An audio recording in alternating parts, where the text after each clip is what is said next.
मनसेचे माजी आमदार राजू पाटील आपल्या सोबत आहेत. पाटील साहेब, संघर्ष समितीचे आज या ठिकाणी मेळावा झाल्यावर नेमका काय निर्णय घेण्यात आला? हा जो लढा चालू आहे 27 गावांचा, जो अर्धवट आहे आणि 18 गावं काढल्यामुळे जो सुप्रीम कोर्टात पेंडिंग आहे, आणि असं असतानाही इथे आगामी काळात निवडणुका घेण्याचा घाट चालू आहे. त्या अनुषंगाने काही पक्ष इथे वाटचाल पण करत आहे. तर एकंदरीतच या गावांचा विषय सुप्रीम कोर्टातला सुटत नाही. 27 गावांची जी आमची मूळ मागणी आहे त्या अनुषंगाने इथे नगरपालिका होत नाही, तोपर्यंत हा लढा चालू ठेवण्यासाठीची आजची मीटिंग होती. संघर्ष समितीत पण काही बदल झालेले आहेत. त्या अनुषंगाने प्राथमिक जे आमचे नवनिर्वाचित अध्यक्ष आहेत बाळामामा म्हात्रे खासदार, त्यांच्या अध्यक्षतेखाली आज मीटिंग झाली होती. दुसरी मी घोषणा केलेली की या ठिकाणी बहिष्कार टाकायचा असेल तर पक्षातनं एकही उमेदवार देणार. 100% जिथे समाजाचा विषय येतो तिथे आम्ही नेहमीची भूमिका घेतलेली. पक्षाचे आम्ही जोडे बाजूला ठेवून समाजासोबत जातो.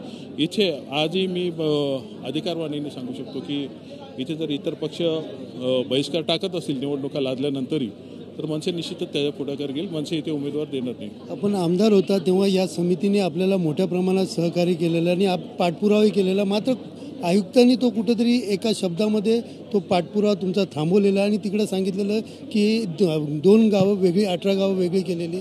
काय नेमकं प्रकार? नाही, आयुक्तांची काही चुकी नाही आहे त्याची. ज्याप्रमाणे आमच्या समाजात फूट पाडून इथे राजकारण करायचे जे खेळ चालू आहे किंवा कामं चालू आहेत, तोच प्रकार तिथे झालेला आहे. आयुक्तांना तिकडून नगरविकास खात्यातनं आदेश आला की एक सिंगल लाईन तुम्ही हरकत घ्या. बाकी आमच्या हरकतीनं केराची टोपली दाखवली. त्यांनी सांगितलेली 18 गावं बाजूला काढली आणि 9 गावं पालिकेत ठेवली. कोण आहेत जे म्हणजे अशा प्रकारची समाजात फूट पाडतात? शिंदे पितापुत्रच इथे करतायत. नाव घ्यायला काही हरकत नाही. नगरविकास खातं त्यांच्याकडेच आहेत. पालकमंत्री तेच होते. त्यामुळे त्यांचंच हे पाप आहे. आता पुढची भूमिका काय असणार ज्या पद्धतीने आपण? निश्चितच हा लढा आज समाज जो एकत्र झालेला पुन्हा एकदा तुम्हाला दिसतोय, तर समाजाच्या अनुषंगाने जी वाटचाल असेल, निश्चितच इथे पालिका झाल्याशिवाय इथे समाज शांत बसणार नाही. आणि मला वाटतं सरकारने, विशेषतः आता फडणवीस साहेब आहेत, कुठेतरी सॉफ्ट कॉर्नर घेऊन इथे वेगळी नगरपालिका करतील अशी आम्हालाही आशा आहे. आता एक शेवटचा राजकीय प्रश्न आहे. राज ठाकरे, उद्धव ठाकरे एकत्र येण्याच्या चर्चा होत्या, मात्र त्याआधीच राज ठाकरे मुख्यमंत्र्यांना भेटलेले आहेत. नाही, मला वाटतं ते मुख्यमंत्री म्हणून भेटले. आता तुम्ही घरी आले तरी बोलता घरी आले. मुख्यमंत्री आहेत, त्यांच्याकडे दुसरी कामं असू शकत नाहीत का? अनेक आमचे मुद्दे आहेत. आज मराठी भाषेचा जो GR काढायचा तो काढला नाही आहे. बरीचशी कामं आहेत. तुम्ही कोणती मग ते युती असेल, आघाडी असेल किंवा एकला चलोरे असेल, याचे बाकीचं किंवा गणित हे जुलैच्या आधी बांधूच नका. निवडणुकांना अजून भरपूर अवकाश आहे. त्याच्या आधी मनाचे मांडे मांडू नका अशी पत्रकारांनी माझी विनंती. पेडणेकरांनी ज्या पद्धतीने सांगितलं आहे किशोरीताईने की कुठेतरी याच्यामध्ये काही ठेकेदार आहेत ज्यांचे फायदे आहेत, त्यामुळे ही युती होऊ देत नाही आहे, अशा प्रकारचा आरोप लावला आहे. नाही, असं काय नाही आहे. काय युती आघाडी होत असताना काही मिठाचे खडे असतात, नाही असं नाही. तर तो याचा अर्थ असा नाही की त्यांच्यावरनं आमचे मान्य राजसाहेब निर्णय घेतील. मान्य राजसाहेब तेवढं प्रगल्भ आहेत, त्यांचे ते निर्णय घेतील, त्यांचा पक्ष आहे. मला काय वाटतं कशाबद्दल? राज ठाकरे, उद्धव ठाकरे.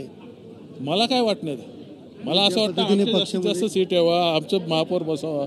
त्या अनुषंगाने मान्य राजसाहेब जो निर्णय घेतील त्याच्या पाठी आम्ही.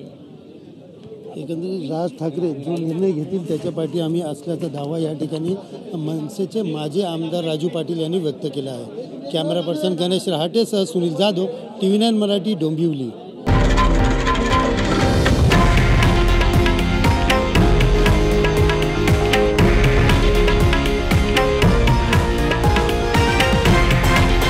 हे आहे देशातील नंबर 1 न्यूज नेटवर्क आणि आपण पाहत आहात TV9 मराठी, एकमेव.